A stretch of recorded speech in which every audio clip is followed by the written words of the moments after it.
From WLWT, this is Let's Talk Cincy, presented by Western and Southern Financial Group. Put our financial strength behind you. Hello, everyone. I'm Curtis Fuller, and welcome to Let's Talk Cincy. Today, we are going to talk about the MLK Coalition and the upcoming King holiday. And with me, the president of the organization, Rafael Prophet, also Bertha Davis and Louise Lawari. First of all, it's good to see all of you. Thank you. Thank you. This is the 50th anniversary for the MLK Coalition here in Cincinnati, and people should know one of the oldest groups in the country that really started celebrating the King holiday. First of all, Rafael, just talk about the organization and how it's made up, who's part of it, and things of that nature. Right. So, Curtis, as you said, the 50th year, the MLK Coalition has been having a commemorative march and a program. And the coalition is made up of volunteers. We're all volunteers. We come from all swaths and walks of life. And, we just want to put on a good program, have a very sacred march to honor King. The coalition is just, that's what we're here for. Yeah, Louise, I was saying that you have probably been in the coalition longer than our two other guests. Talk a little bit about the history of the coalition for me. Well, so this is the 50th year we have gathered. And in the early 70s, now I've only been part of the coalition since about 2001, but in the early 70s and maybe before, people were folks from the YWCA, folks from the Cincinnati Human Relations Commission, and from all over were working both to honor Dr. King on the anniversary of his birth, and also to get the Ohio state holiday passed. And so they were marching and they were legislating, and Senator Bowen, Senator William Mallory, one of the Lukens, and I forget which one was in office at the time, and some Teamsters. There were lots of folks who were working to promote this state holiday, and the energy for it, as I understand, really came from Cincinnati, but it was a statewide effort. And then it was passed in September of 1975, and so January of 1976 would have been the first annual march, and so now we have the 50th annual march. People have, the program has changed. It's been different locations. We've met some challenges.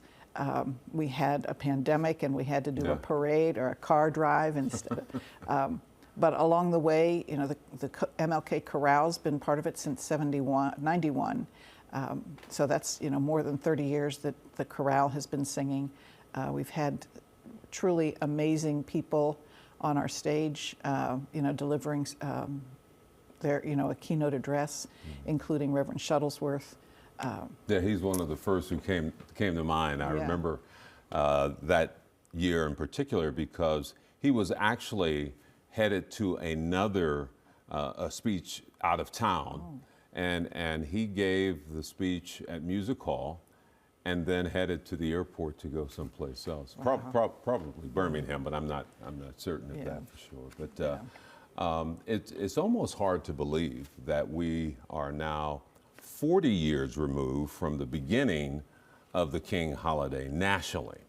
Of course, Ronald Reagan signed it into law, and then in the mid-'80s, and then 1986, if I'm not mistaken, was the first year of the national celebration. It took into the 1990s, late into the 1990s, until all of the states actually celebrated the King holiday as a national holiday. Bertha, how did you get involved in the coalition? Hi, Curtis. Thanks for asking. I joined, I guess it's been about a few years ago now. When I retired, I was recruited by the President, Rafael, so he put me back to work immediately. But I had always, prior to that, participated in the march with my family, so it was a tradition for us. And it's also very important to me because my father, Dr. Arthur Hilson Sr., who has since passed, but he was very instrumental in having the day recognized by the state of New Hampshire.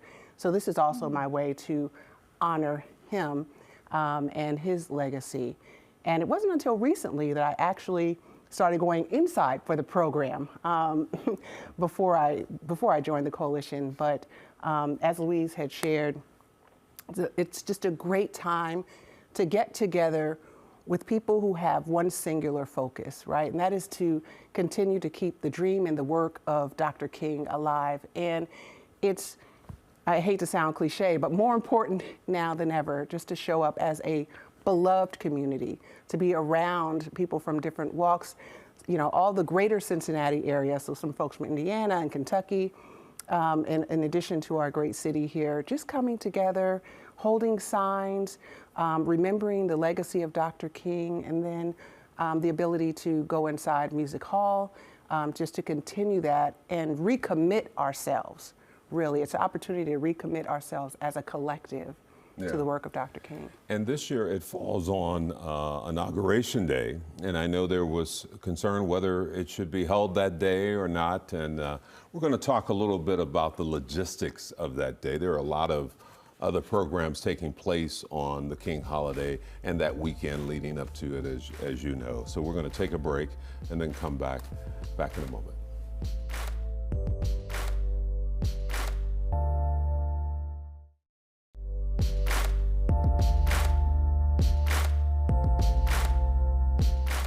Welcome back, everyone.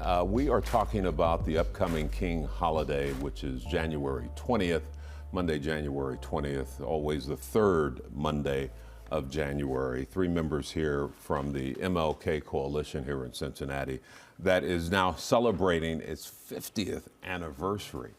I have been a part of it for several years, and I look forward to it each and every year. I've only missed 1 year.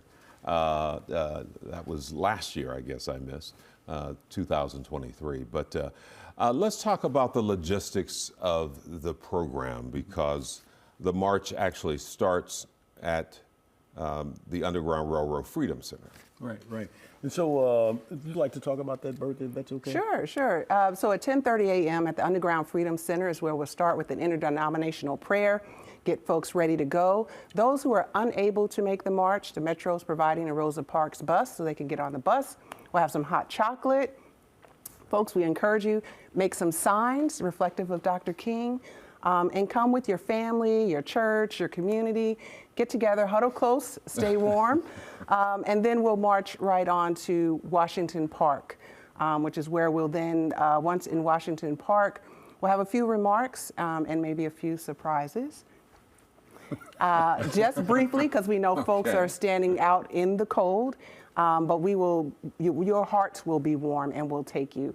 And then after, at 12, right after the march, we should get to Washington Park right around 11:30.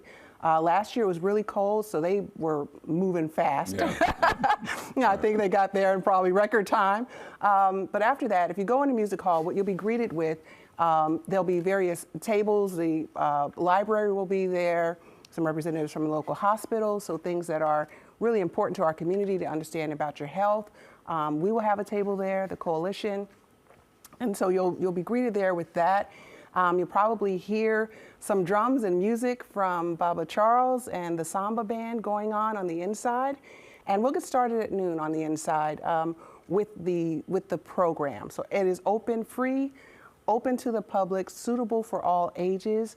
On the program, we have our keynote speaker, Dr. Hassam Kwame Jeffries, who's a professor of history, illustrious professor there at Ohio State University.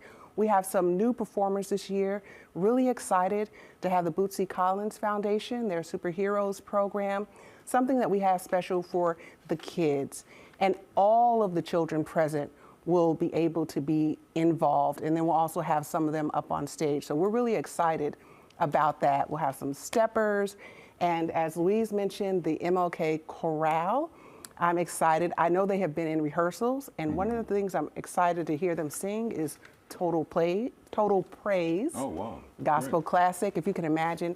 And their sizes, they've probably doubled in size at least. So it's just going to be a really, really good time to reflect on, to celebrate the progress made, but also to renew and do the work that's ahead of us. Yeah, absolutely. If you're wondering why we start at the National Underground Railroad Freedom Center is because there is a breakfast that morning at the Freedom Center. And of course, there will be information given over the next several days about that, which is separate from the coalition.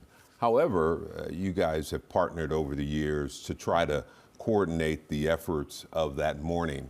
And so we will start down there at the Underground Railroad Freedom Center right about 8 o'clock or so.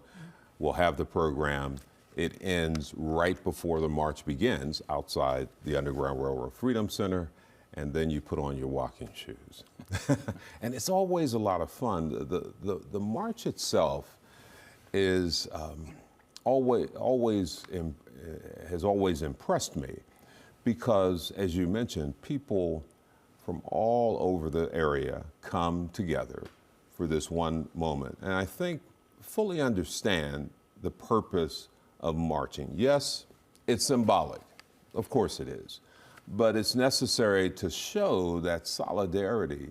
I asked Bertha what made her get involved, and I'll ask the two of you as well. Louise, what made you say, I'm going to get involved in this organization? Well, I'd been working in Anderson Township in my community to promote diversity, understanding, and inclusion for several years. But Anderson's not a very diverse community, and so there was that call in me and in us to be part of something that was bigger and not directly just showing up to solve a problem or to address a moment, a crisis kind of thing, but just to be part of the energy that Dr. King called us to bring to this moment for justice, for equality, for peace. And that was was right after the study circles that the Human Relations Commission did following the Timothy Thomas murder and the civil unrest. So, been a long time. And a long time firefighter. After you step away from that, instead of going to the beach and enjoying retirement, you said, I'm going to get involved here. You had always been a part of the march itself, but never a part directly of the coalition. What made you? Yeah, that's right. And Curtis, and it's symbolic in terms of our theme. A jubilee for the beloved community, MLK's beloved community. And I think that the time just calls for it, right? If you think about, everybody wants to think about King in these cliches, right?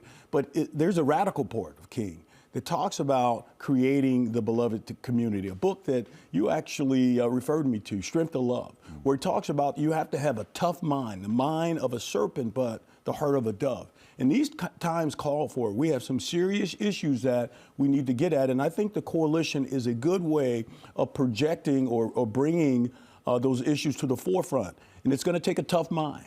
It's going to have the heart and the softness of a dove, but it's going to have the toughness of a serpent. And so that's what I got involved in, to try to help promote these causes that our dear brother, the Reverend Dr. Martin Luther King, stood for, and he looked for and died for. And I think that we all need to have a much more tough mind, but the heart of a dove. Strength of Love, I think, is the book that you referred me to. Yeah, so. it's one of my favorites. It sits on my desk at home now, and I've had it for many, many years. All right, we're going to take a break and then come back and talk more about the coalition, the 50th anniversary, and how you can get involved. Back in a moment.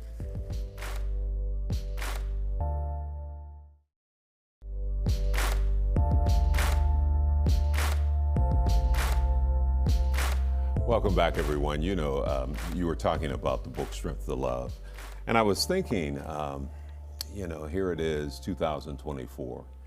And I remember, as probably all of you do, vividly, the night Dr. King was assassinated.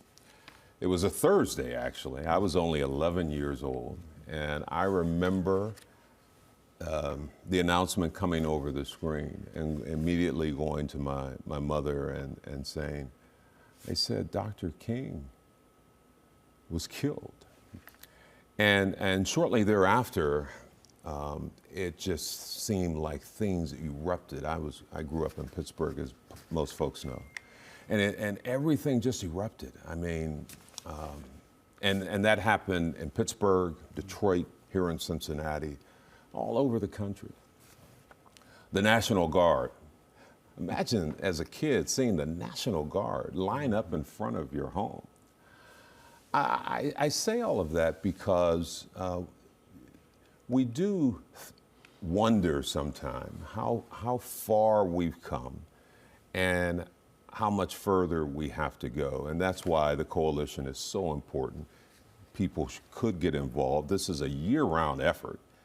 And you do reading sessions and things of that nature. So Bertha, talk about how people can get involved like you did.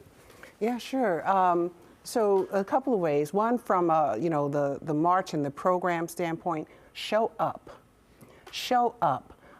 To show the rest of the world, as Louise had referred, Cincinnati really sort of pushed the Ohio effort to make King a recognized holiday.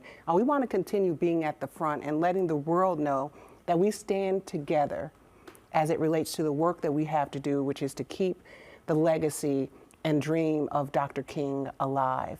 Our coalition meetings are on the third Tuesday of each month. And so we welcome everyone. We have some who join virtually, others who join in person, to talk about and prepare for, as you mentioned, there's a lot of work that happens behind the scenes to prepare for the holiday as we mark that. But we also did a program commemorating the 60th anniversary March on Washington. We also have a series of books and things that we recommend. And as a coalition, we sort of have our own little mini book club. Yeah. We committed to really understanding Dr. King and the work that he did beyond sort of what's popular, right? Popular in the sense that very well known, but really getting to know the radical King as well, and things that we can be doing. And you mentioned, Curtis, the march. It is symbolic and commemorative, but it also is a key strategy that we still use effectively today. Right, so it worked for King, it works for change, and so we are holding fast to that and continuing that, and I consider it a high honor to do it with these people here who have a heart for this work. Yeah. I mentioned my experience the day King was assassinated. Do you remember that day? I was 19 and I was in school, and it was evening classes, so I wasn't sitting there at the, watching the TV as it unfolded. It wasn't until the next day, trying to understand what had really happened. And my world was a pretty insular white world at that time. So I didn't have, I could only process in my own family and community. Yeah. What about you? Yeah. What I remember, I think I was about 7 years old. There was just chaos. I remember the moment it happened, I remember my mom crying, right? And the significance of it, right? I knew as a young person, I knew Dr. King was this great leader, but I felt how important he was through my mom and seeing the tears, right? But then in the aftermath, as you said, and I, at that time living in the West End, and then there was a lot of unrest at that time. Didn't really understand why people were so angry. But I just remember it was chaos, right? And then over the years, you came to understand the significance, and that's why we are today, right? And it's funny, this Jubilee celebration is actually, it's a connection to Pittsburgh.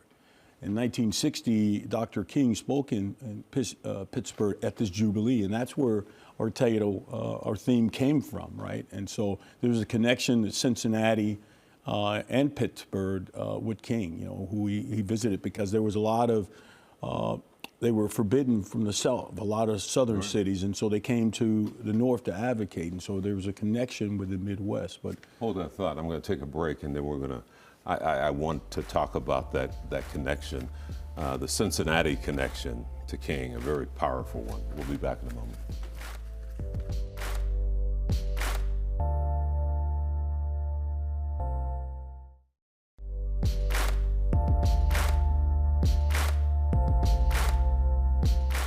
I always look forward to this time of the year when we celebrate the King holiday. But before we went to the break, and just briefly, I want to talk about this connection. King came to Cincinnati quite often. L.V. Booth, That's right. obviously, was a dear friend. And then Reverend Shuttlesworth came here, and so many. The list is very long. But that connection is strong, and people should understand that that's part of the reason why Cincinnati is on the forefront of this. Yeah, that's right. And you already mentioned some of the leaders in our community at that time, and Cincinnati was a bastion in terms of for civil rights, and we're still really struggling with some of those same issues. King talked about in terms of the housing issues. We're dealing with that today. So there's a significant connection with MLK in Cincinnati. Yeah. Let's talk about the day again. Of course, it's Monday, January 20th. It starts early. This will be the breakfast down at the Underground Railroad Freedom Center, the march. Of course, this great program at Music Hall that we have every year. And then there are programs, the Church of the Resurrection has a great program later in the afternoon. So I look forward to seeing folks at all of those. But again, people should know that they can come out. There are opportunities if it's cold, which it probably will be. There will be ways that you can still participate and stay safe even in the cold. Talk again about that. Yeah, absolutely. So as I mentioned, the Rosa Parks bus by Metro will be available if you want to join and watch the marchers. But then also it's always warm inside Music Hall when we get in there. So that program in Music Hall begins at 12 noon. So you could join us there. We do have all of the information and details will be available on our website at www.mlkcoalition.org. So lots of great information there for folks. Yeah. And some things up for us, Louise, with the significance of this 50th anniversary. Well, that notion of Jubilee, the notion of 50 years is biblical. And that was really important to Dr. King. That's why he was in Pittsburgh in 1960 for what they called Jubilee Justice. And apparently that march was building towards the 1963 march in Washington. So, the notion of Jubilee, the notion of 50, the time when all debts will be forgiven, it means we've got our work to do to make that happen. But it's a reminder. Yeah, it is. Well, thank you very much. It'll be here before we know it, January 20th. Come on out and join us. It's always a fun day and a very important day. Well, that does it for this edition of Let's Talk Cincy. I'm Curtis Fuller. I'll see you next time for another Let's Talk Cincy. Have a nice day.